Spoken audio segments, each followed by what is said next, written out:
말씀 보겠습니다. 마태복음 14장 22절에서 33절까지 말씀입니다.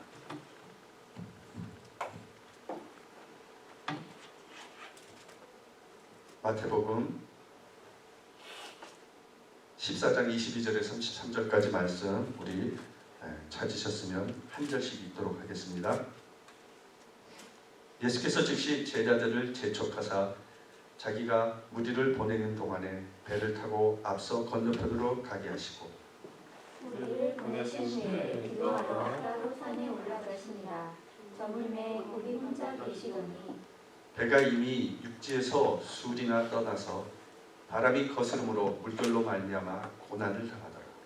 다음 사흘에 예수께서 바다 위로 걸어서 제자들에게 오시니 제자들이 그가 바다 위로 걸어오심을 보고 놀라 유령이라 하며 무서워하여 소리 지르거늘 예수께서 즉시 이르시되 안심하라 나니 두려워하지 말라.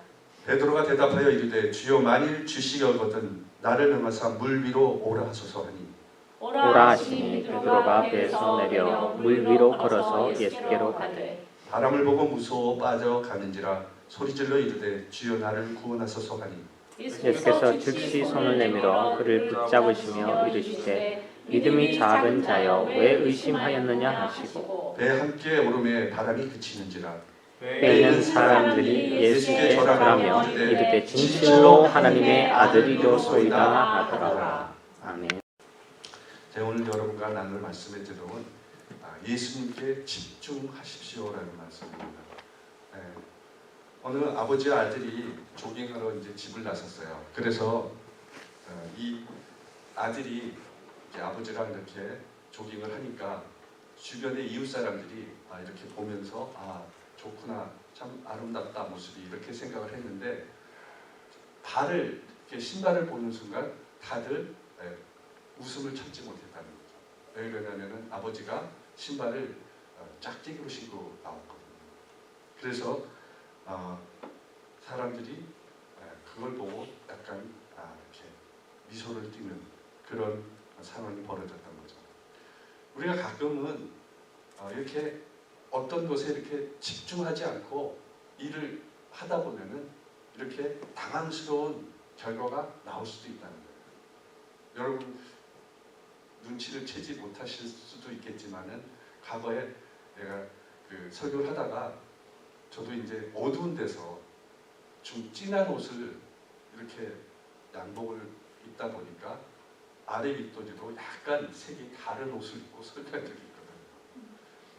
근데 여러분 우리가 그렇게 여러 가지 또 삶의 일을 하다가 보면은 이렇게 확실하게 그것을 밝은 데서 보든지 확실하게 그것을 하지 않으면은 분명히 실수를 하게 된다는 거죠. 오늘은 주일인데 여러분 우리가 주일에는 예배에 집중해야 된다는 거죠. 집중. 하나님께서는 6일 동안 이 천지를 만드시고 마지막 7일째는 안식하라 그러셨거든요. 안식하라.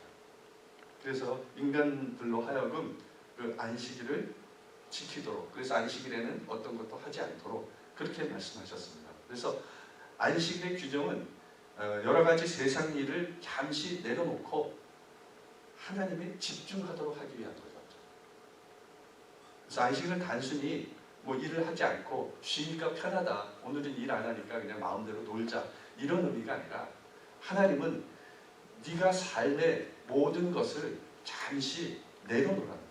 그리고 하나님만을 보는 시간을 일주일에 하루는 가지라는 거죠. 집중하라는 거죠. 물론 다른 때도 하나님과 동행해야 돼요. 그런데 안식일에는 이 삶의 모든 것을 다 잠시 내려두라는 거죠. 그래서 하나님만 예배하라는 거예요. 하나님만 찾는 자가, 집중하는 자가 되라는 겁니다. 그래서 하나님께 집중하는 것이 예배인 겁니다. 그리고 그것이 신앙인 거예요. 그것이 복을 받는 비결이라는 겁니다. 오늘 성경 말씀은 베드로가 물 위를 걸어가면서 예수님께 집중하지 않고 이 풍랑을 보고 무서함으로 물에 빠져 들어가게 되고 그때 예수님 찾게 돼요. 구원해줘요. 그래서 예수님이 베드로를 구원해주는 그런 내용입니다. 우리는 삶의 고난이 있을 때 그 고난 가운데 우리를 찾아오시는 예수님께 다가가야 됩니다. 예수님께 손을 내밀어야 된다. 그래야 예수님이 구원해 주신다는 거예요. 오늘 말씀을 통해서 크리스찬으로서 우리가 삶을 살아가면서 어떻게 예수님께 집중해야 하는지 함께 우리가 살펴보면서 은혜를 나누도록 하겠습니다. 첫째, 거센 풍랑 가운데서도 우리에게 오시는 예수님께 집중해야 된다는 겁니다. 본문 23절 25절에 보면 무리를 보내신 후에 기도하러 따로 산에 올라가시니 저물매 거기 혼자 계시더니 배가 이미 육지에서 술이나 떠나서 바람이 거스름으로 물결로 말미암아 고난을 당하더라. 밤 사경에 예수께서 바다 위로 걸어서 제자에게 오시니라고 말씀하고 있습니다. 제자들을 예수님이 그냥 이렇게 편안하게 둔 게 아니라 재촉했다고 얘기하고 있거든요. 재촉해서 예수님의 말씀에 순종해서 빨리 배를 타고 건너편으로 가게 했다는 거예요. 그리고 그렇게 배를 타고 가고 있을 때 거센 풍랑으로 인해서 고난을 당하게 됐다는 거예요. 여러분, 예수님께서 말씀하신다고 해서 거기에 어떤 절대적인 고난과 역경이 없을 거다 이렇게 생각하는 것은 잘못된 거예요. 분명히 예수님이 배를 타고 제자들에게 배 저 건너편으로 가라고 했거든요. 근데 가다가 풍랑이 일었다는 거예요. 예수님이 하신 일은 끝까지 그러나 책임져 주신다는 거예요. 그러므로 예수님이 말씀하신 일에 우리가 고난이 있다고 두려워해서는 안 된다는 거예요. 그리고 그 일을 포기해서도 안 된다는 거예요. 믿음을 가지고 예수님께 집중하며 그 길을 따라가야 예수님이 끝까지 붙잡아 주시는 거예요. 하나님께서 젖과 꿀이 흐르는 가나안 땅을 이스라엘 백성들에게 약속하셨어요. 분명히 이스라엘 백성들에게 젖과 꿀이 흐르는 땅으로 가라고 했거든요. 그런데 가는 길이 평탄했습니까? 그렇지 않았어요. 그들은 결국 애굽에 가서 애굽의 노예로 250년을 살다가 출애굽하면서 바로 가나안 땅을 간 것이 아니에요. 홍해가 그들 앞을 막았어요. 그리고 광야에서 그들은 40년을 지냈어요. 그리고 요단강을 건너야만 했어요. 그리고 요단강을 건너서도 여리고성이 있었어요. 이런 많은 고난을 감당해야만 했다는 거죠. 그냥 편안하게 가나안 땅을 들어간 것이 아니라는 거예요. 하나님을 믿는다고 해서 여러분, 그래서 우리가 삶에 그냥 온실 속의 화초처럼 그렇게 신앙생활하는 것이 아니라는 거예요. 태풍이 밀려왔을 때 여러분, 태풍이 교회만 있는 곳을 이렇게 태풍이 피해갑니까? 절대 그렇지 않아요. 하나님께서는 때때로 우리를 쉴만한 물가로 인도하시지만 때때로는 거친 들이나 험한 골짜기로도 우리를 인도하신다는 거예요. 예수님을 따르는 제자들도 마찬가지였어요. 그들은 거센 풍랑을 만났다는 거죠. 오늘 보면 예수님의 제자들은 어부들이었기 때문에 갈릴리에 관한 한 전문가들이었어요. 어떻게 보면 예수님보다 갈릴리에 대해서 더 해박한 그런 지식을 가지고 있었어요. 이 갈릴리 바다는 그들이 어떤 놀이터같이 익숙한 곳이에요.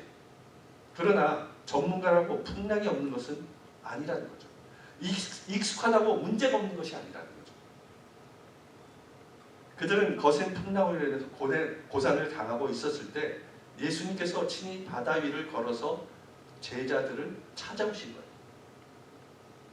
그때 예수님께서 27절에 제자들을 보고 안심하라, 많이 두려워하지 말라고 얘기했어요. 안심하라.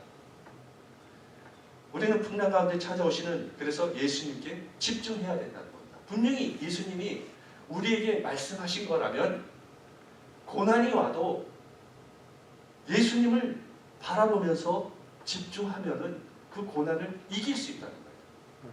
거기서 두려워하고 다른 상황을 자꾸 찾게 되면, 다른 것을 찾게 되면 실족하는 거예요. 폭풍을 만나면 사람들은 자꾸 자신에게 집중하게 돼 있거든요. 내가 뭘 잘못했나? 어떻게 하지? 이렇게 자신이 답을 찾으려고 하거든요.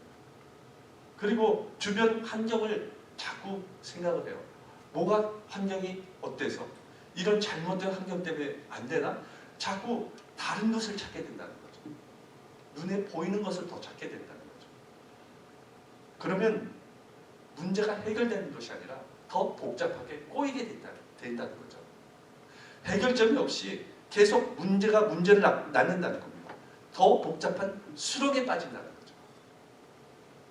우리는 가정의 문제, 생업의 문제, 자녀의 문제, 건강의 문제, 이런 문제들이 많이 있습니다. 근데 이 문제들의 근본적인 해답은 한 가지밖에 없어요. 예수님이라는 거죠. 예수님께 집중해야 된다는 거예요. 내가 신앙생활을 잘하고 있는데 왜 나에게 고난이 올까? 다른 것으로 찾지 말라는 거예요. 분명히 그 고난도 허락하신 것은 예수님이라는 거예요. 하나님이 그것을 허락하셨다는 거예요. 그래서 예수님을 계속 집중해야 된다는 거예요. 그러면 해결점을 찾게 된다는 거죠. 아멘. 토마스 에디슨은 신앙의 사람이었어요. 그가 세상을 떠나고 그의 생일이 되었을 때 그를 기념하는 축하 행사가 있었다고 합니다. 그 축하 행사 때 아주 특별한 그런 일이 하나 있었는데, 그것은 뭐냐면 그가 죽기 전에 사용하던 책상에 서랍을 열어보는 거예요. 왜 그러냐면 아무도 그 에디슨이 죽고 난 다음에 서랍을 열어본 사람이 없었어요. 그래서 서랍을 여는 행사를 가졌던 겁니다. 그래서 서랍을 모든 사람이 지켜보는 가운데 열었어요. 그랬더니 딱 종이 한 장이 나오더라는 겁니다. 그 종이 한 장에는 이렇게 적혀 있었습니다. 캄캄하고 어려울 때 요나를 생각하라. 요나는 하나님의 말씀을 어기고 다시스로 가지 않고 룻바에서 배를 타고 도망갔죠. 그러다가 풍랑이 일어서 바다에 빠져서 고래 뱃속에 들어가서 3일간 그 어둡고 캄캄하고 칙칙한 곳에서 지내게 되었다는 겁니다. 삶의 거센 풍랑일수록 이 요나를 생각하라는 거죠. 에디슨은 많은 실패를 경험한 사람이에요. 그래서 되게 고난을 어떻게 보면은 자신의 뜻을 이루지 못하는 그런 삶을 더 많이 살았어요. 성공보다는. 그래서 그런 어려운 상황일수록 요나를 생각했다는 거죠. 요나는 풍랑 속에서, 바다 속에서, 고래배 속에서 자신을 찾아오신 하나님을 만날 수 있었어요. 어두울수록, 힘들수록, 괴로울수록, 폭풍이 심할수록 그 심각한 어려움 속에서 주님을 바라보라는 겁니다. 거기에 집중하라는 거예요. 그러면 주님을 만나게 된다는 겁니다. 여러분 그렇게 신앙을 가지고 살아가셔야 돼요. 내 안에 어려운 문제가 닥쳤을 때, 갑작스러운 그 어려움이 임했을 때 주님, 그 주님이 찾아오신다는 것을 믿고 집중하고 있어야 돼요. 분명히 주님은 찾아오실 거라는 거예요.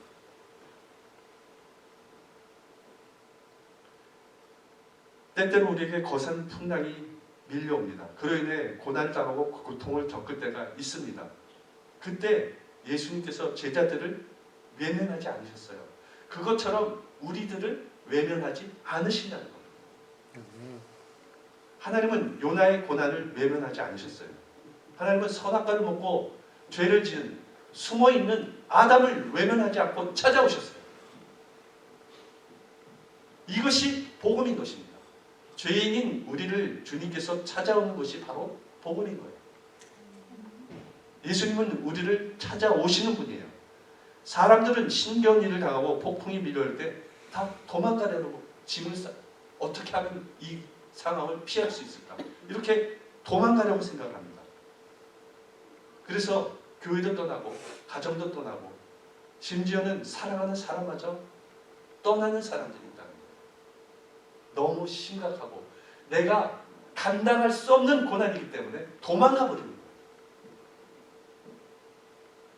그러나 예수님은 폭풍을 만난 사람을 찾아오신다는 거예요. 마지막 희망인 아들이 죽고 절망 가운데 처한 그 나인성 과부를 예수님은 찾아가 주셨어요. 12해 동안 혈류병을 앓고 있는 여인, 그리고 사람들로부터 비난을 받으며 죄인이라고 손가락질 당한 삭개오를 예수님은 찾아오셨다는 겁니다. 그리고 그들을 고쳐주시고 구원해 주셨어요. 세계적으로 변화 심리학의 최고 권위자로 인정받고 있는 앤서니 라빈스라는 사람이 있습니다. 그는 1997년 국제상공회의소가 뽑은 세계에서 가장 뛰어난 인물 베스트 10에 선정된 바 있는 사람이에요. 그는 내 안에 잠든 거인을 깨워라 이런 책을 써가지고 1000만 부 이상 그렇게 팔린 베스트셀러가 되었다는 겁니다. 이 책에서 기업이나 사회에서 중요한 것은 사람인데 사람이 변해야 세상이 변한다고 그렇게 말하고 있습니다. 그는 사람을 극적으로 변화시키는 것은 능력의 집중이라고 얘기하고 있어요. 그래서 그는 10여 년 전만 해도 이 캘리포니아 베니스라는 그런 도시에서 10평 남짓한 아파트에서 그냥 독신으로 그렇게 인생을 제대로 살 수 있을까? 어떻게 하면 잘 살 수 있을까? 고민하며 살던 그런 가난뱅이 뚱보였다고 합니다. 고등학교밖에 나오지 못한 이 젊은이였지만 자신에게 극적인 변화가 온 것은 능력을 집중하는 거였다. 자신이 가지고 있는 능력을 최대한으로 집중했다는 거죠. 그래서 조절된 집중력은 마치 레이저 광선 같아서 우리를 가로막는 어떤 것이라도 뚫고 나아갈 수 있다고 그는 말하고 있습니다.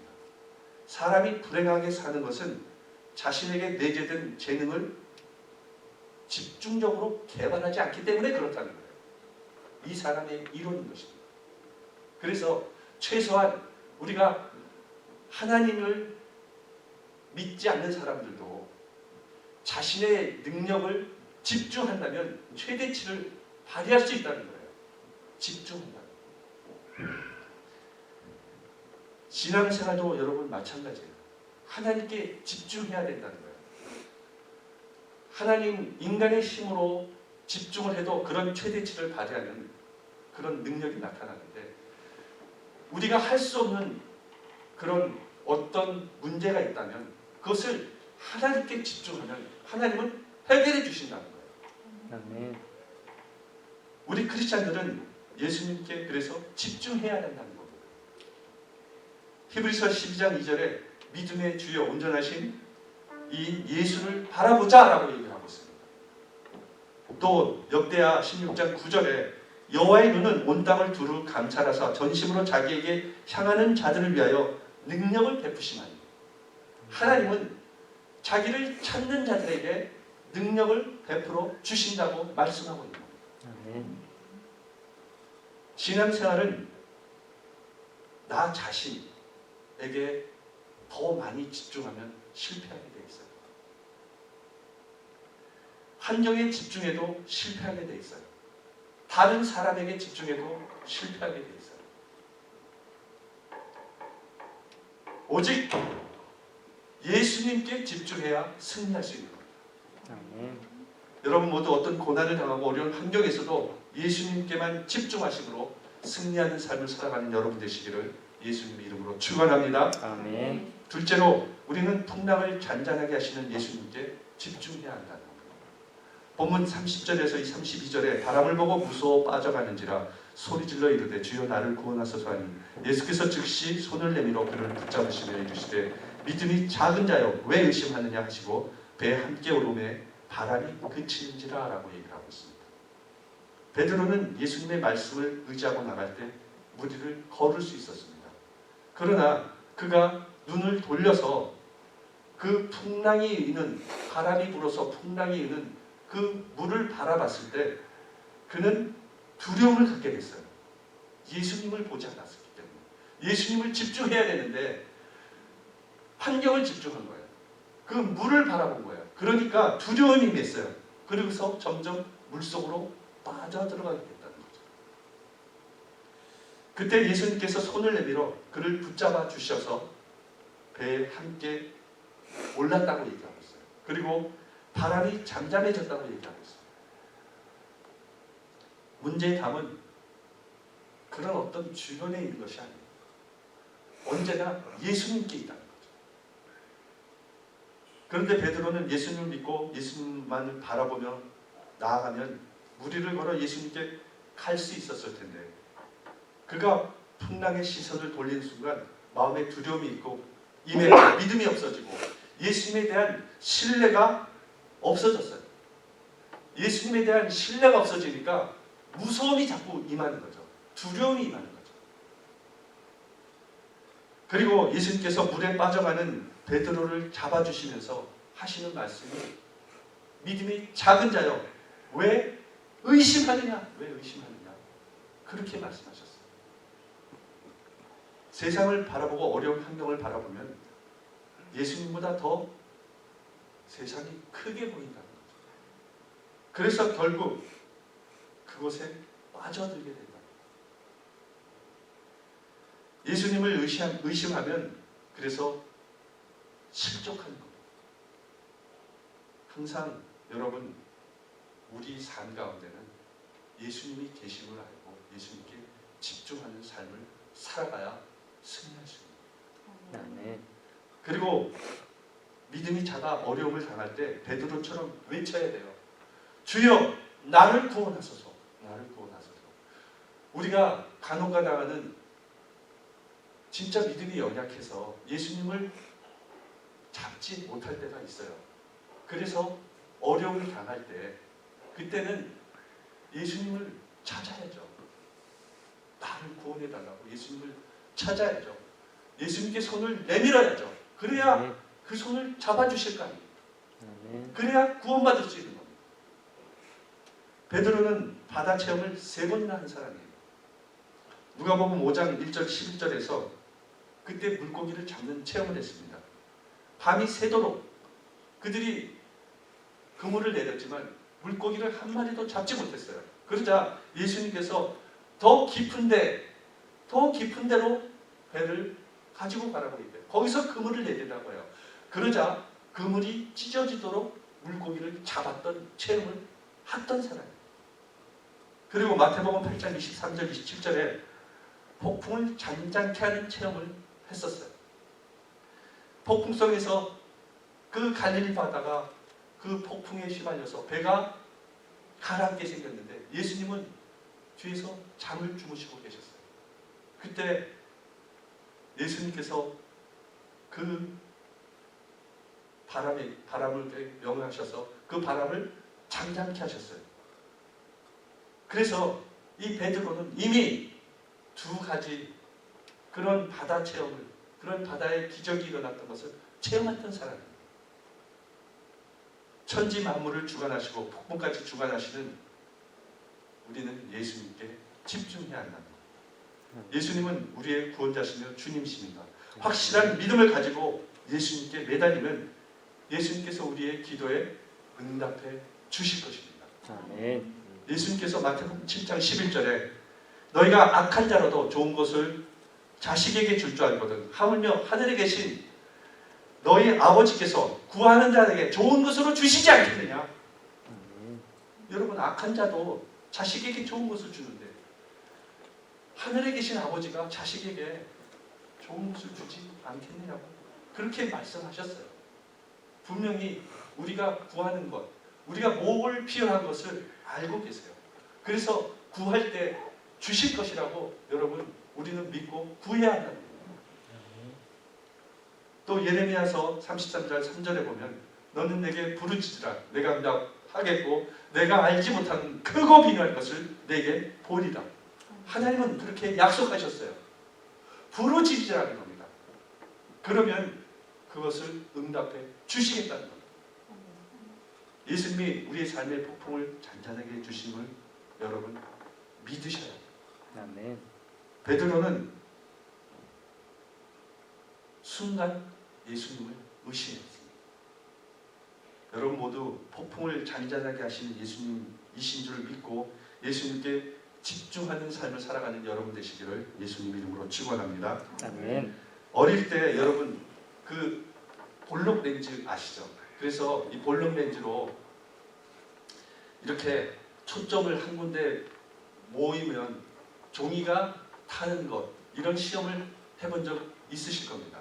다 해봤을 거예요. 그래서 여러분 이 초점이 한 군데 모여 있지 않으면 절대 종이가 타지 않아요. 그러나 한 곳에 집중할 때 종이를 태울 수 있는 그런 힘이 나오는 거예요. 무딘 화살은 관역을 뚫을 수가 없습니다. 집중력을 잃어버린 운동선수는요, 경기장에서 환영받지 못한다는 거예요. 학생들이 공부를 잘하고 못하는 것도 여러분 이 집중력에 영향이 있다는 거죠. 교사인 유미연 씨라는 사람이 있는데 그분이 쓴 책이 있습니다. 넌 죽어라고 공부하니 난 집에서 집중해서 공부한다는 그런 책을 썼어요. 공부는 죽어라고 하는 것이 아니라는 거예요. 그냥 덮어놓고 죽자사자 하는 것이 아니라 집중해서 해야 된다는 거죠.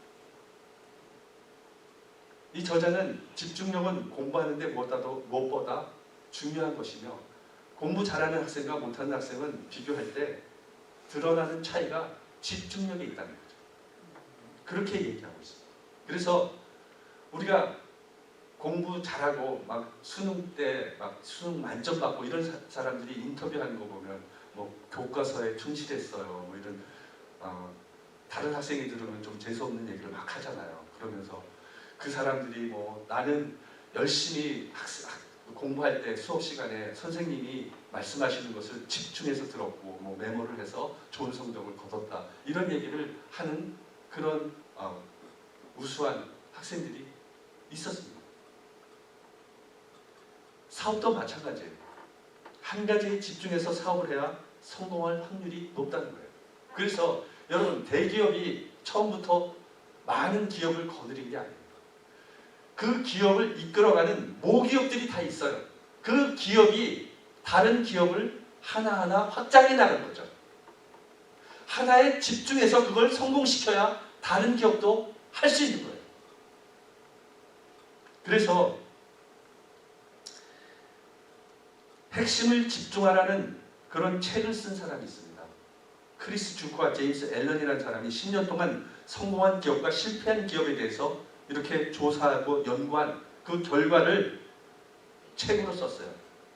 근데 그 성공한 기업의 공통점을 그 책에서 한두 가지 썼는데 그것이 바로 한 곳에 집중해서 그것을 연구하고 그것만 열심히 경영한 기업들이 성공했다는 거예요. 이것저것 많은 것을 손을 댄 기업들은 다 실패했다는 겁니다.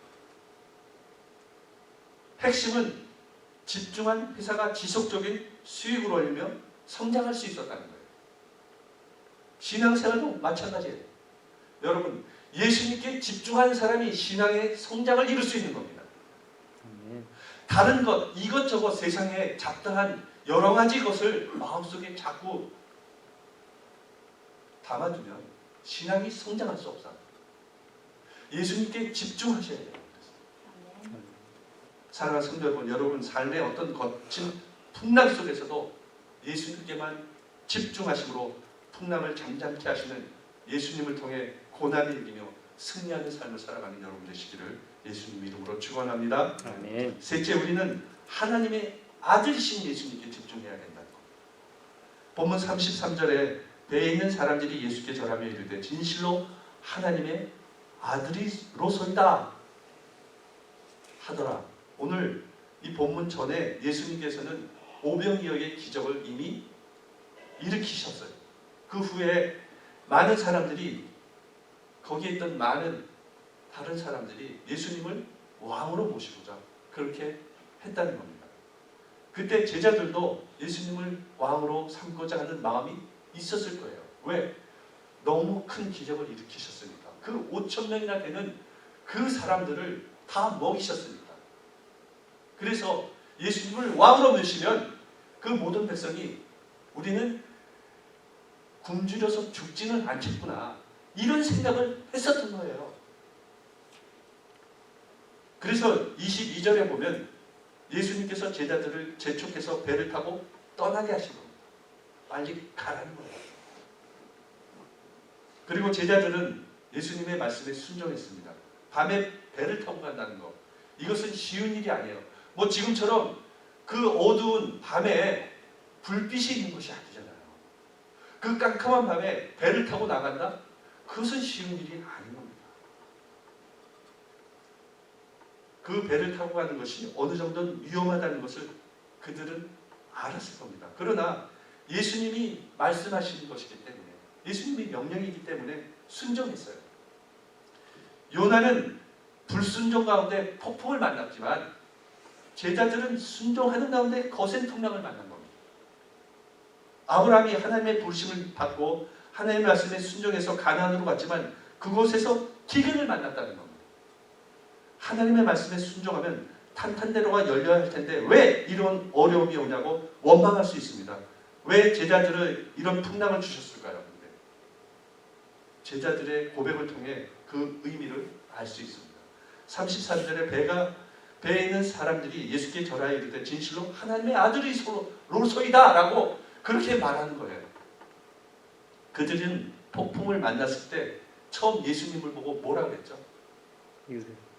예, 26절에 보면 제자들이 그가 바다 위로 걸어오심을 보고 유령이라고 했어요. 유령이라고 보면서 놀랐다고 얘기하고 있어요. 그러면서 무서워하면서 소리를 질렀다고 얘기하고 있어요. 그런데 이제 풍랑을 잠잠케 하시니까 예수님을 보고 진정 하나님의 아들이라고 고백하는 거예요. 하나님의 아들. 그들은 이 자연 질서를 정복하시는 예수님의 모습을 통해서 정말 하나님의 아들인 것을 알게 되었어요. 그리고 그렇게 고백할 수 있었던 겁니다. 예수님께서 행하신 기적은 예수님이 하나님이시며 천지를 창조하신 창조주라는 증거인 겁니다. 만일 예수님께서 이런 기적을 베풀지 않으세요, 병도 안 고치고요, 이런 풍랑을 잠잠케도 안 하세요, 그럼 어떻게 하나님의 아들이심을 볼 수 있을까요? 그냥 우리랑 똑같은 사람이지 어떻게 저 사람이 하나님의 아들이라고 얘기할 수 있었냐는 겁니다. 이런 기적을 행하셨기 때문에 알 수 있었다는 거죠. 모세와 엘리야도 기적을 행하고 이단도 기적을 행합니다. 그렇지만 이 자연 만물을 다스리는 것, 이것은 어떤 다른 사람도 이단도 행하지 못하는 기적입니다. 예수님만이 이런 기적을 행하실 수 있는 분이시라는 겁니다. 그만이 진짜 하나님이시라는 겁니다. 천지 만물을 지으시고 다스리는 분이시라는 겁니다. 우리는 고난을 당하면 왜 나만 이런 어려움을 당하냐고 말할 수 있어요. 그러나 그 어려움은 우리를 영적으로 성장시키기 위한 거라는 것입니다. 그래서 그것을 통해서 예수님께 집중한다는 거죠. 예수님을 더 찾는 거예요. 풍랑은 믿음의 테스트요 성장의 기회인 겁니다. 예수님의 관심은 제자들의 성숙한 신앙에 있었어요. 예수님께서 제자를 부르실 때 그들을 사람 낚는 어부가 되게 하겠다고 말씀하셨어요. 그리고 그 목적을 이루기 위해서 그들을 훈련시켜야만 했습니다. 그들이 성숙한 신앙인으로 그게 성장한 능력 있는 사람이 되지 않으면 그들을 예수님의 목적을 이룰 수 없었기 때문에 그렇게 하셨다는 겁니다. 그들은 예수님께서 쓰실 만한 성숙한 사람으로 만들기 위해서 때로는 풍랑이라는 용광로를 통과하게 하시는 겁니다. 그래서 베드로전서 1장 6절 7절에 그러므로 너희가 이제 여러 가지 시험으로 말미암아 잠깐 근심하게 되지 않을 수 없으나 오히려 크게 기뻐하는도다. 너희 믿음의 확실함은 불로 연단하여도 없어질 금보다 더 귀하여 예수 그리스도께서 나타나실 때 칭찬과 영광과 존귀를 얻게 할 것입니다. 아멘. 베드로는 자기가 그렇게 당금질했다는 것을 알았어요. 이렇게 고백했다는 겁니다. 여러분 인생에 폭풍이 있습니까? 문제가 복잡하면 복잡할수록 이해관계가 얽히면 얽힐수록 단순하고 원칙에 의해서 그 문제를 해결해 나가요. 원칙에 벗어나면 편법이 돼요. 단순성을 잃어버리면 트릭이 되는 겁니다. 문제의 핵심을 놓치면 문제는 더욱더 복잡해집니다.